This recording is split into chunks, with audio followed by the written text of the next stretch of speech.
नमस्कार। आज के इस एक्सप्लेनर में हम सीधे चलेंगे दिल्ली के मेहरौली कुतुब मीनार परिसर में।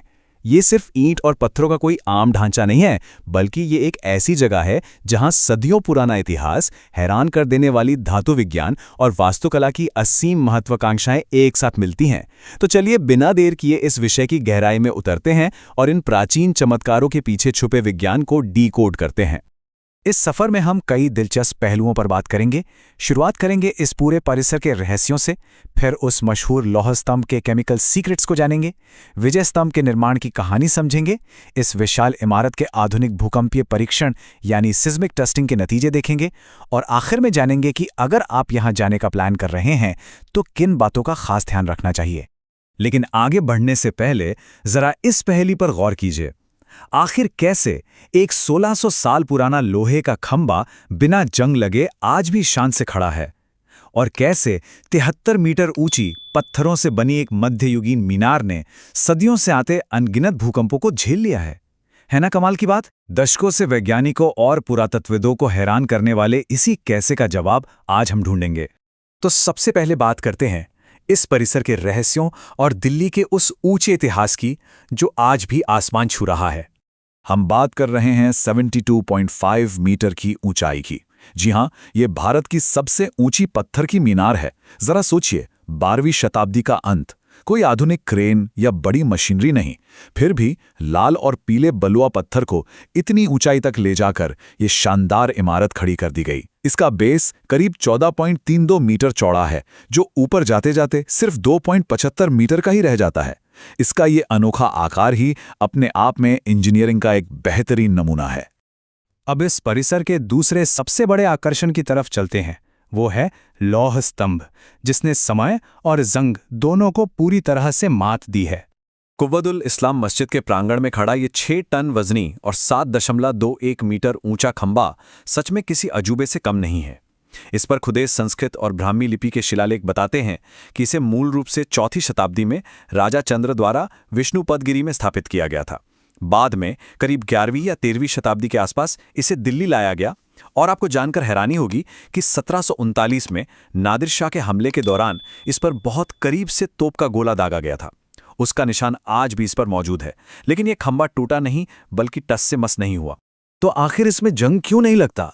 आईआईटी कानपुर की रिसर्च ने इस सदियों पुराने रहस्य से पर्दा उठाया है। असल में उस जमाने के भारतीय लोहारों ने लोहे को पिघलाते वक्त आधुनिक भट्टियों की तरह चूने का इस्तेमाल नहीं किया। इस वजह से लोहे में फास्फोरस की मात्रा ज्यादा रह गई। यही फास्फोरस हवा की नमी के साथ मिलकर एक केमिकल रिएक्शन करता है और मिसावाइट नाम की एक क्रिस्टलीय परत बना देता है। ये पतली सी परत एक सुरक्षा कवच की तरह काम करती है। सोचिए, 1600 सालों में ये परत 1 मिलीमीटर के 20वें हिस्से जितनी ही बड़ी है।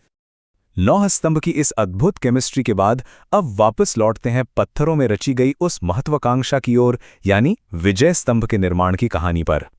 इस शानदार मीनार की नींव 1199 में कुतुबुद्दीन ऐबक ने रखी थी। हालांकि उन्होंने सिर्फ इसकी पहली मंजिल ही बनवाई थी। बाद में उनके दामाद शम्सुद्दीन इल्तुतमिश ने इस काम को आगे बढ़ाया और इसमें 3 और मंजिलें जोड़ दी। इसमें लाल और हल्के पीले बलुआ पत्थर का जो कॉम्बिनेशन इस्तेमाल हुआ है वो देखते ही बनता है। अगर आप ध्यान से देखेंगे तो हर मंजिल पर एक छज्जा है जिसे पत्थरों के ब्रैकेट सपोर्ट करते हैं, और इन ब्रैकेट्स पर जो मधुमक्खी के छत्ते यानी हनीकॉम्ब जैसा डिजाइन उकेरा गया है वो उस दौर की कारीगरी की बेहतरीन मिसाल है। वैसे इतिहास में महत्वाकांक्षाएं कैसे अधूरी रह जाती हैं, इसका सबसे बड़ा सबूत इसी परिसर में कुतुब मीनार के ठीक उत्तर में खड़ा है। हम बात कर रहे हैं अलाउद्दीन खिलजी की अलाई मीनार की। खिलजी का सपना कुतुब मीनार से भी 2 गुनी ऊंची मीनार बनाने का था, लेकिन अफसोस वो सिर्फ पहली मंजिल ही बनवा सका, जो आज 25 मीटर की ऊंचाई पर एक अधूरे ख्वाब की तरह खड़ी है। इसे देखकर ही समझ आता है कि उस दौर में कुतुब मीनार जैसी इमारत को मुकम्मल करना अपने आप में कितनी बड़ी और मुश्किल उपलब्धि रही होगी। चलिए अब इतिहास के पन्नों से निकलकर सीधे आधुनिक विज्ञान की प्रयोगशाला में चलते हैं और देखते हैं इस मध्ययुगीन विशालकाय इमारत का भूकंपीय परीक्षण। शायद आपको पता हो कि भारतीय भूकंपीय कोड के हिसाब से दिल्ली सिस्मिक जोन 4 में आती है। मतलब यहां बड़े भूकंप आने का खतरा हमेशा बना रहता है।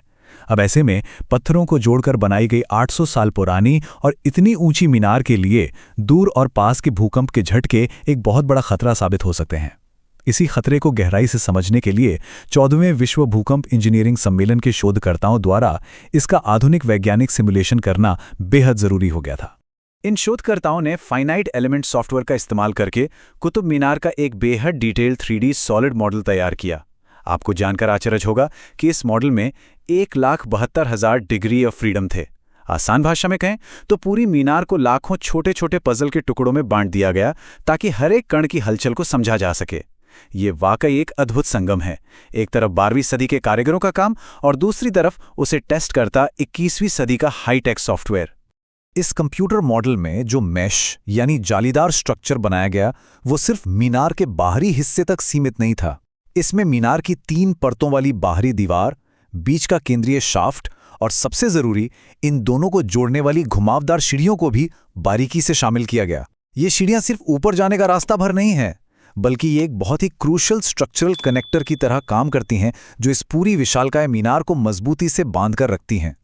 तो इस हाईटेक कंप्यूटर सिमुलेशन का नतीजा क्या निकला? जब वैज्ञानिकों ने स्टैटिक एनालिसिस किया तो ऐसा लगा कि मीनार का बेस सबसे ज्यादा कमजोर है, लेकिन जब उन्होंने असल भूकंप जैसे झटकों के लिए डायनामिक एनालिसिस रन किया तो नतीजे बिल्कुल अलग थे। पता चला कि भूकंप के वक्त मीनार का ऊपरी हिस्सा सबसे ज्यादा खतरे में होता है। और मजे की बात देखिए, हमारे ऐतिहासिक रिकॉर्ड्स भी यही गवाही देते हैं। अतीत में जब भी भूकंप आए हैं, मीनार के ऊपरी हिस्से को ही सबसे ज्यादा नुकसान पहुंचा है। इससे साफ साबित होता है कि ऐतिहासिक इमारतों को समझने के लिए सिर्फ साधारण टेस्ट काफी नहीं है, बल्कि कॉम्प्लेक्स डायनामिक मॉडलिंग की जरूरत होती है। अब इन सारी वैज्ञानिक और ऐतिहासिक जानकारियों के बाद अगर आपका मन भी इन चमत्कारों को करीब से देखने का कर रहा है तो चलिए थोड़ी बात यात्रा की योजना पर भी कर लेते हैं।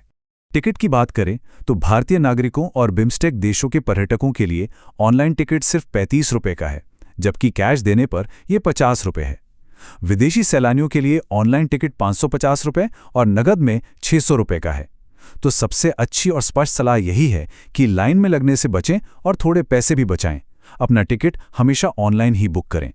कुछ और जरूरी बातें जो आपको पता होनी चाहिए। ये परिसर सुबह सूरज निकलने से लेकर रात 8 बजे तक खुला रहता है और यहाँ पहुँचने का सबसे आसान तरीका है कुतुब मीनार मेट्रो स्टेशन।